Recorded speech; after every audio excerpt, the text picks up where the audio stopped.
When you're going through hell and everything is going against you, the easiest thing in the world to do is to start thinking negative. It's easy to go through life holding on to things that are weighing us down. Guilt, resentment, doubt, worry. The problem is when we allow these things in, they're taking up space for the good things that should be there. Imagine your life is like a container. You were created to be filled with joy, peace, confidence, creativity. But if you allow worry in, it pushes out the peace. There's not space for both. You can't go above 100%. You have a limited amount of room.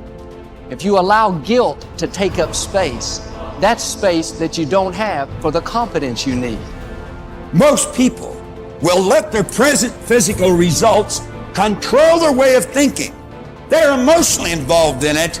They think it's an accident that the same results keep reoccurring. That's no accident. If you've got a financial problem, if you've got a cash flow problem, if you've got a marital problem, that's what most people concentrate on. If a doctor takes a photograph of your body and then tells you you're sick and shows you you're sick, what's the person concentrate on? Sickness.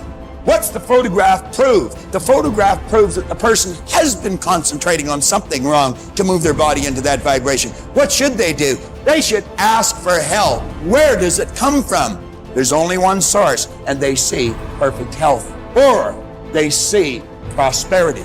But the cynics don't believe this. And it's a strange thing, the cynics don't get results either. Quit letting your present results control your thinking. Don't let life change your name. Don't let it change your name. Don't you be nasty just because they're nasty. Don't you be hateful just because they're hateful. Don't you be vengeful just because they're vengeful. Don't lose yourself in your situation. Don't let your situation eat up yourself.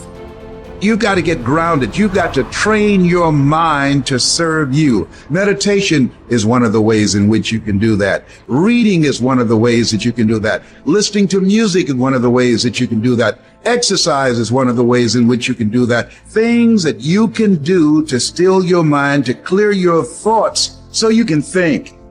Change the way you see yourself and begin to tend to the personal details. If you trust yourself, if you believe and don't doubt in everything in you, you can do it. You can do it. When you say a situation, a person is hopeless, you're slamming the door in the face of God. There's no guarantee that because somebody is now down on their luck, they can never come back. Who can guarantee that you can't make, that you can't have your dream? All we need to do is we look at our dream. As we get ready to hit the floor, I'm blessed and highly favored. Don't let circumstances turn you around. Don't let hard times turn you around. Whatever you're experiencing, you know that this too shall pass. That you have the ability to make it happen. Why? You got a sense of entitlement. I deserve this, and whatever I have to do, I'm willing to step up and to face life and grab it in a collar and say, give it up, because it's mine.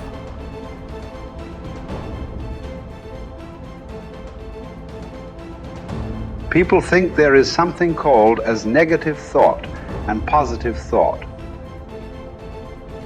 They want to remove the negative thoughts and have only positive thoughts.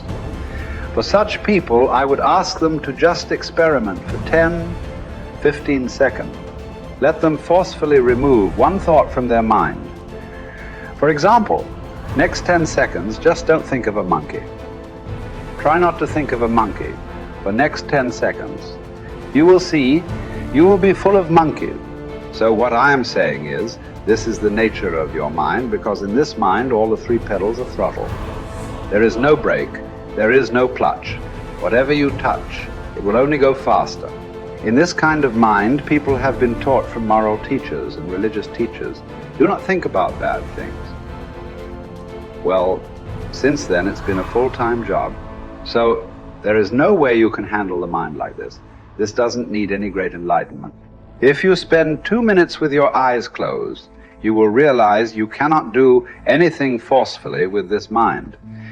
So, I want to remove negative thoughts. Do not ever go in this direction, because what you want to remove will become your quality. Always you will be on it. So, what should I do? The thing is this: without understanding the fundamental mechanism of this mind, because our mind Human mind is the most sophisticated computer on the planet. Even all the supercomputers have come out of this. When this is the case, is it not important that we understand the mechanics of how it functions? One simplistic aspect of how it functions is there are no subtractions and divisions in our mind. There is only addition and multiplication. If you try to do something with it, it will say one more. If you try hard, it will multiply into many more. In this mind, you don't try to identify what is positive, what is negative, and try to remove it. First of all, one needs to understand this mind of yours. This body of yours is supposed to serve you. The life that you are is important. Body and mind are vehicles that must serve us. If you sit in a vehicle, it must go where you want to go. If it goes to its own destination, what is the point of such a vehicle? It's just a nuisance.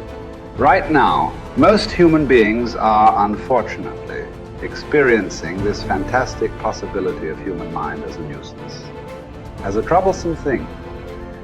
Well, this is the most beautiful thing you have. There is something called as you which exists. This is not a composite of all your thoughts and emotions and physiological processes. Beyond that, there is you. If you close your eyes, even if you cannot see anything, you're still there. It is through the window of your eyes that you are looking out. But if you close your eyes, it doesn't mean that you don't exist. You still exist. So beyond your thought, you still exist. Beyond your emotion, you still exist. So that you, the life that you are, this has to come into your experience. Why is it that you're not allowing that to come into your experience, which is the most significant aspect of who you are? Who you are right now, the most significant aspect is you and me are alive right now. This is it. What I'm thinking, what you're thinking is not the important thing. We are alive right now. That is the important thing. So it is important that you focus on this fundamental sense of aliveness within you. And then you will see there is a natural distance between you and your thought process. Once there is a distance between your psychological process and your physiological process, this is the end of suffering. Because there are only two kinds of suffering that human beings go through: physical suffering and mental suffering.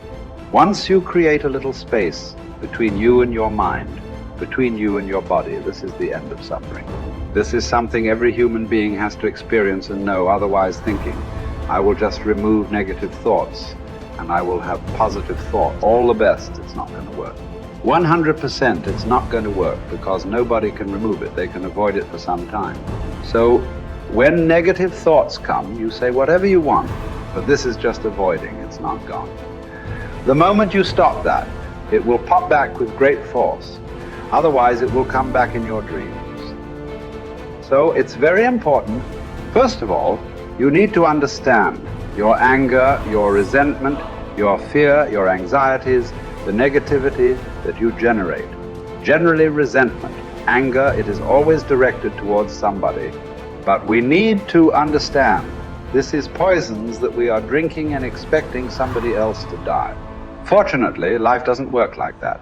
If I drink poison, I die. If I drink poison, you don't die.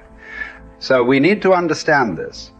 When I say poison, today you can have yourself chemically analyzed right now. What is your blood work? What it says, 5 minutes of intense anger. Check your blood work and see. There will be lots of negative elements in it. Literally, you're poisoning yourself. So do you want to poison yourself? Definitely not. Now the very question is coming from certain helplessness. What shall I do? Don't do anything. Just sit back and just concern yourself with something which is the life process. Maybe your heartbeat, maybe your breath, maybe just the sensation of being alive. Depending upon how sensitive or how perceptive you are, accordingly, find something. It could be a sensation in the body, it could be breath, it could be heartbeat, it could be anything, something which indicates life to you. Just pay attention to that for some time.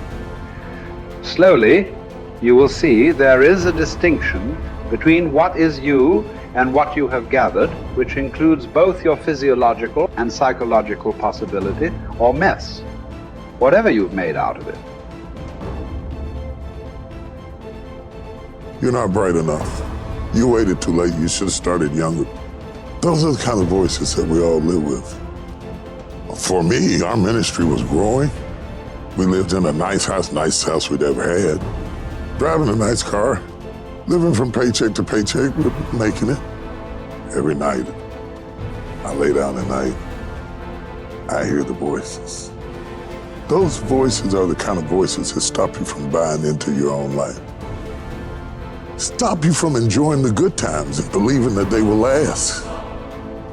The anxiety and the pressure and the strength that it took to get from where you were to where you are doesn't go away, so you don't really believe it's yours. You're driving it, but you don't really believe it's yours. And you're scared to relax and really rest in whatever it is or whoever it is. And the enemy always has some sort of tool or memory or situation that he uses to terrify you, even though the good times are here and the dream is there, the blessing is there, and the goodness is there. But there's always this haunting, nagging defiance that says, don't you relax. You're not worth it. You don't deserve it. And it's not going to last. Resting in what God has done is often more difficult than receiving what God has done. To rest in it, to believe that it will last, to believe that you will last, that love will last, that life will last, that good times will come, that things will be better. It's difficult because of the voices. And you are what you eat, and the voices are the food that feeds your faith or fear. You see those voices that say what you can't do, what you can't have, what you can't be, what's not gonna last, what's not gonna work, is how the enemy pulverizes the promises of God in your life. And it takes word to combat word. That's why when Jesus was in the wilderness and Satan was throwing word at him, he was throwing word back. And what we have to do is put word on word. I'm blessed. I'm blessed in the city. I'm blessed in the field. I'm blessed in my uprising. I'm blessed in my downsetting. I'll be blessed into my old age. I'll be blessed when I'm an old man. My grandchildren will be blessed. My body is blessed. My mind is blessed. My head is blessed. I got this. I can handle it. I can do it. Bring it on. Here it is. That kind of talk, saying that to yourself, drives back the other voices of negativity that we all have creep up behind us and tell us that we're not capable and we're not competent and we're not gifted enough and we're not good enough or we waited too late or God is punishing us.